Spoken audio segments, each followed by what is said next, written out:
Here we are. Hi, Rachel. Welcome to Thursday. Hi, everybody. Wow, here I am. We didn't see you last week because I was gone. Yeah. Yeah, celebrating so many things, Rachel. We had our this is huge week or 10 days for our family. We had four ceremonies as far as graduations from high school, from nursing school, from DPT, physical therapy school, and then we had a wedding ceremony. And so it was exhilarating and exhausting at the same time. And Rachel, one of the things that I think that we need to talk about in the future is Mhm. recovery. Oh, yeah. Mm. Like just recovery or vacation recovery or Vacation recovery, yeah, mhm. event Mhm. recovery, exercise Mhm. recovery. Recovery is part of health. Mhm. Right. Right. Yeah. And if we don't plan for it, um, Mhm. we're not coming back in the same shape that we were before we left. And if Right. we don't catch up and recover, we don't actually jump right back in on an even playing field. Right. Yeah. So Yeah. let's bookmark that. I was just thinking about that. We need to talk about that, but Okay. so we'll put that on our list to talk about. But what are we talking about today? Today, we are going to dive into. So, 2 weeks ago, we kind of did an intro to this series. And on the What's for Dinner podcast, we like to talk about all things health and well being. And we kind of introduce ourselves more formally. We kind of did a reintroduction to us last 2 weeks Mhm. ago. Who Yeah. are we, what we do, where we work, um, and kind of an introduction of ourselves and our services, but then kind of recognizing these GLP-1s and weight loss medications and where they're going in the world and where they've been. And we thought we would do a series on all things weight loss medications, since this is a very big Mhm. part of Yeah. your practice, certainly, and of the work that I do as a coach. And so that's the series this week. It's GLP-1s, right? And we're going to talk about Mhm. what your prescription doesn't come with. Right. So for so many people, they're getting these medications, they get a prescription, maybe it's online, maybe it's from their primary care provider, but it's just here, take this medication and here's your dosing. And then they're off and running. Mhm. And what Mhm. is not coming with that prescription is how, who, what, when, where, why, how, and Yeah. everything else. So, Yeah. Yeah, so just as a reminder, we're not giving medical advice to people, right. but we are having a discussion about what is just so present Hmm. in social media right now and Hmm. what's out there. Yeah. And I was thinking about GLP-1s because they are prescription drugs, right? They are Right. prescription Yes. drugs. And one of the reasons, and there's a lot of press out there, bad Hmm. press, good press, um, and some fear and some thoughts, a lot of misinformation, if I can use Yeah. that term about them. And on the one, and it swings both ways. On the one side, it's magic. On the other side, it's horrible, terrible stuff. Yeah. And one of the things that I was thinking, like, why is that? So I'm trying to be, have that, channel Rachel, what's going on here? And I think that one of the reasons that there's so much hype about these GLP-1s is because it happens to help with weight loss, and weight in medicine has traditionally been so biased, or the Mm. thoughts around weight and weight Hmm. management and losing weight. There's so much bias, um, uh, so that these medications that help weight are Yeah. also going to engender bias, Hmm. right? Does that make Yes. sense? Yeah. It does And make sense. so Yes. and the other thing I see is that then these medications are being used, and I'm gonna say abused, Hmm. Yeah. outside of the physician office. And I'm going to say it's probably because of the bias that comes with helping people with weight. Right. Yeah. Isn't that interesting? Right. It really is. I think if you step back and watch what's happening, um, there's a lot going on. Yeah. There's people taking this medication who don't actually um, medically have need for weight loss, but maybe they're using it for like beauty purposes, or just Yeah. trying to get Aesthetic the stuff. perfect, Yeah. the extra little 5 pounds off or something. And so what does that speak to the culture? What's the messaging there about, Mhm. we talk about body positivity, and so what's the messaging Mhm. happening there, and Right. what are we trying to do? And then Yeah. we've got it taken, with people who are really ill, medically ill, Right. metabolically ill, and people who have diabetes, and by people who don't have Mhm. diabetes. And right, so Right. the Right. spectrum is really, so there's this, like Yeah. you're saying, there's kind of a stigma on the medication, but who's taking the medication runs the full Yeah, spectrum, the gamut. full spectrum. Right. And then the Mhm. medications are being used and prescribed outside of the Mm, the traditional medical office. I mean, so you've got these right. pop-up weight loss clinics all Hmm. over, Yeah. and which may not be great as far as Right. the healthful use of these medications. Hmm. And I think it's because we're still in this diet culture. We're still in Yeah. this diet mentality. Yeah, and Right. we haven't embraced weight management or obesity as a medical condition that that can use the just the be treated with lifestyle and medication. Hmm. Yeah, in a under the guise of a trained, you know, provider. Yeah. Right. Right. Because there's so much more going on. There's so much more nuance. And I think even from what people can read online and try to educate themselves, there's so much more to it than that. Mhm. And I only know that because I work together with you, right? And Mhm. you share with me stories, and you help me understand the medication and help me really see what's going on. And you have all of these years of experience working with Mhm. people who are looking for help with their metabolic conditions, and Yeah. anywhere from diabetes and obesity and high blood pressure and all sorts of chronic illnesses. And what's working, what doesn't work, and it doesn't always work, right? It doesn't work Mhm. for Right. everyone, and there are reasons why. Yeah. And then just all of your experience with the different types of people. So I think we want to touch on that throughout the series of that. Who does it seem to work best for, if we can even pin that down? Mhm. What are the characteristics of the person, both medically and maybe part of their personality, or part Mm. of their ability. And then we'll get into things like exercise and what types of exercise are important for it and why.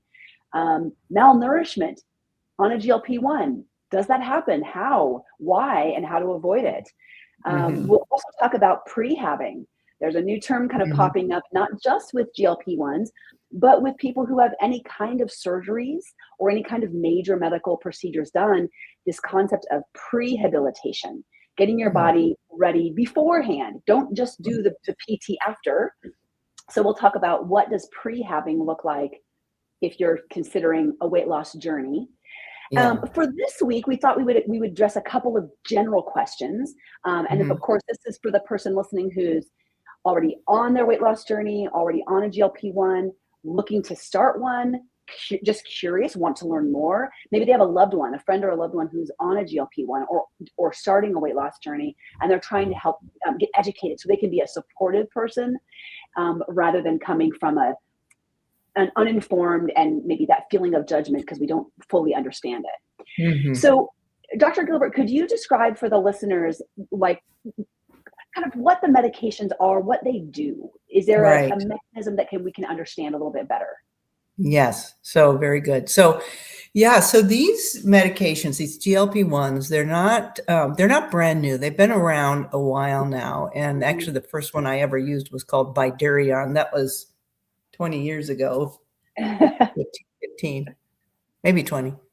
Anyway, and it was a little clunky, but the two main one, and so, that was one pharmaceutical company, and then they all kind of get in there and try to tinker and make them. And then, so the next one was then, liraglutide, which is, but then the two biggies that are semaglutide and tirzepatide. And actually, there's a third one that hasn't been released via the FDA, but interestingly, compounding pharmacies are already compounding this one. Yes, and it's called retatrutide. But anyway, and that's probably a discussion for another time. But the two main ones is semaglutide and tirzepatide. And semaglutide, came out originally for the diagnosis of diabetes, and it's called Ozempic. And then, because of the downstream effect of this medication of weight loss, the company went back to the FDA and asked for an indication for weight loss. And so the FDA said yes, and it was renamed a different name, and it's called Wegovy. So for people, so Ozempic and Wegovy are exactly the same molecule. Same thing. Yeah. Same thing. And then in the next over the next couple of years, another company came out with tirzepatide, which it actually affects two hormones. I'll go back and explain the difference here. But and so tirzepatide for diabetes is called Mounjaro, and then for weight loss is called Zepbound. So we have these two main molecules, semaglutide and tirzepatide, and they are both in the GLP-1 family. And GLP-1 is one of several hormones or peptide hormones that your body makes, the human body makes, in response to eating a meal to signal the brain that the body has enough food, has enough energy, has enough nutrients to manage the body for a certain period of time. And so when you eat, your body doesn't just release, the food goes, through the esophagus into the stomach, and then is processed there, and it goes into the small intestine. And then your body releases several hormones, not just GLP-1, but oxyntomodulin and PYY and CCK and one more GIP. And all of those go into the bloodstream, and they go back to the brain, and they press on the brake or the satiety center that says, stop eating. So the GLP-1 medications, then they actually increase that signal from the gut to the brain to stop eating. So I think of hunger in 5 different ways, Rachel. So there is gut hunger, so when your stomach is empty, the cells in the stomach release ghrelin, and ghrelin then goes into the bloodstream to the brain to say, hey, we're hungry, eat something, right? Yeah. And so one of the things that these medications do is keep food in the stomach longer. So when you have food in your stomach, you're not making ghrelin. So in that way, you decrease that gut hunger. So you decrease gut hunger. The other thing then, so there's gut hunger, and then there's brain hunger. So some people never know that they're full. And so the second mechanism of action of these medications is to increase the signal to the brain that you're full. So it helps with gut hunger, and then it helps with brain hunger. And then very interestingly, for some people, Well, there's blood hunger, and that's when your blood sugar is low. Mm, Yeah. And when your blood sugar is low, your body it tells your brain to eat food and eat it right now, and mostly carbohydrates to get your blood sugar back up. I call that blood hunger. So gut blood hunger, hunger. brain That's hunger, an. blood hunger. And I love so this. I haven't heard that these one. medications, the GLP-1s, they help insulin work better. So that they help the insulin that you're making be more efficient. And so they stabilize blood sugar. So I know I'm being repetitive, but these medicines help with that gut hunger by keeping food in Mhm, the stomach, mhm, decreasing ghrelin release. They increase the signal to the brain, so they help with the brain hunger. They stabilize blood sugar, so they help with yeah. that blood hunger. And then the fourth hunger Mhm, is, I call it habit hunger. And so we mm, have cues in our environment, that, well, it's 6 o'clock, it's time to eat, or there's still food on my plate. I better clean my plate. So we have these habits of cleaning our plate or eating at a certain time, or maybe the television. Oh, where's my popcorn? I'm sitting down for my show. So mhm, we have habits, and it's very interesting because this isn't in the literature necessarily, and it certainly wasn't in the FDA um, research. But these medications, they turn down that habit hunger. And what I think, and this is my own little opinion, is mhm, that it slows down the cue and then mm, the resulting action, so that you have a nanosecond of decision making, of awareness, mhm. to say, well, actually, I don't want to do that right now. I don't want to reach for that cookie. I don't want to eat that, or I don't want to clean my plate. So it Yeah. really helps with that habit hunger. Mhm. And that's really, we call that mindfulness. When we can Hmm. stretch the gap between cue and action. So now, we apply this to coach language. We know that when we can stretch out that space, normally with a habit, there's cue action. The brain goes, oh, there's an environmental cue or a trigger or a prompt, whether it's in your environment or it's an alarm or you see something, you hear something, right? Something is cueing you. Your brain triggers this cascade of events and you act, and it's usually pretty quick and there's not a decision making in between, because that's what a habit is. I don't have to think about brushing my teeth, I just do it.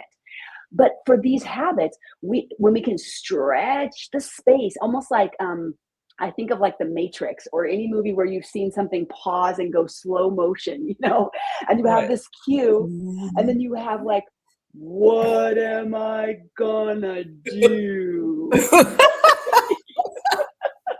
you know and, and if you can figure out how to do that with any habit, now your brain is online. Your frontal cortex part of your decision making brain says, hold on, there's a habit going on, but is that what I want to do I Right. need to do it? What's my decision? And that's called mindfulness. So what you're Mhm. describing there as a habit hunger is that these medications allow the person to kind of have that moment. Sometimes it's a longer moment, and there's a where they see a cue happening and they kind of make a decision. It slows them Mhm. down. Right. Okay. And Yeah. that was number Yeah. 4. So what's number Yeah, that was 5? number 4. Yeah, number 5 is our culture hunger, you know? Uh-huh. Yeah. I mean, unfortunately, I think we're Yeah. getting better. I think we're shifting in a direction away from fast food, from overfilling our schedules, from just not having enough time or making the time, or Mhm. yeah, of thinking that we just have to be so busy and so productive, and then and then making food and doing those human need things like eating Yeah. nourishing foods. There's just no time. So that's a cultural hunger, Mhm. which I think is starting to shift. I Yeah. mean, I'm hoping. Yeah. Yeah, yeah, we're Mhm. seeing, just as all of this just becomes talked about more and brought to the forefront, people are asking questions about what do we want our culture to say about food Mhm, and mhm, hunger mhm. and eating and nourishment. and Yeah. what and Yeah. how aware do people want to be of what they're eating and Right. where it came from, and is it Yes. Yeah. nourishing, and how is it Yeah. harming their bodies? Right. That's right. Hmm. Because as we've talked about time and time again on this Hmm. podcast, Rachel, we've really shown how our just our food environment has shifted Hmm. from whole and real to ultra processed, and we even have Right. language and studies Yeah. around this, and it's part of our culture. The ultra processed culture Yeah. is what Yeah. I'm going to call it. Yeah. It Hmm. really is. And while we steer away from diet mentality and diet culture, which would say that there are bad foods and good foods. We don't use that language. I know you don't use that language with your client, with your patients, and I don't use it with my clients. We do know that food impacts our bodies and changes our body's response. It Yeah. does Hmm. interact with our cells, with our brain, Hmm. with our gut. So Hmm. whether a food is good or bad, that's up to the Hmm. person eating it. But we do know that there is an effect. There is a Yeah. downstream effect. And when we Hmm. understand what foods do, then we can choose whether we Hmm. want the consequences, whether Right. they're improving our health or Yes. perhaps damaging or setting Yeah. our health backwards. Yeah. Mhm. Um, Yeah. all right, so we've got these five hungers that these medications can help with. Um, Yeah. there are also things we can do in lifestyle medicine, we know, that impact all five of these as well. All So 5 of you those. don't Mhm. we don't just find these from a medication. We find these Right. also from Yeah. lifestyle. Um, Yes. so that's probably a really good start. We understand a little bit more now about the different categories of the medications, their names, Mhm. and what they've been Mhm. indicated for as far as the FDA goes, and then the ways that these five different mechanisms and that they're impacting for the person. Right. So maybe next week we come back and we spend some time kind of talking about um, typically who's a good candidate for these Yeah. medications. Mhm. Um, Maybe answering some questions people are afraid to ask, patients are afraid to ask Mm. their Mhm. doctors. Maybe we have a Right. few questions we can answer. Mhm. And then we can just keep going with that. I want to just say one kind of funny little anecdotal thing here about GLP-1 and that hormone. Um, you and I both listened to the same podcast recently, and they mentioned this. But then I was at the High Desert Museum over the weekend, and they had Gila monsters in Oh, yeah. yeah, and Yeah. I was like, oh, I know that the research and kind of the correct me if I'm wrong, the finding of this N hormone and kind of the research came from the Gila Mhm. monster. And sure Right. enough, the little plaque under the Gila monster mentioned weight loss medications, and it gave credit to this Yes. animal for the Oh, GLP-1. I was like, right. this is this is like full circle moment. Yeah. So what did you Right. see? Yeah. Anything Because you'd add to that?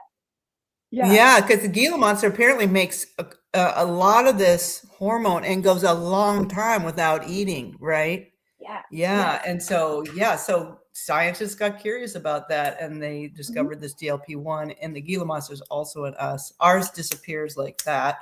So the medication Yes. keeps it higher, Mm. longer, and so it has more of an effect for us. Now, I wanted to make one distinction between the semaglutide and tirzepatide.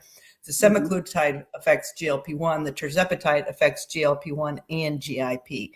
And so maybe Ah. that's going to be our little carrot to come back and talk about, oh, so what's the difference there? Ooh, okay. And Yeah. yes, and then the other thing I want to leave people with is that it's not all magic. I mean, it sounds Mhm. fabulous.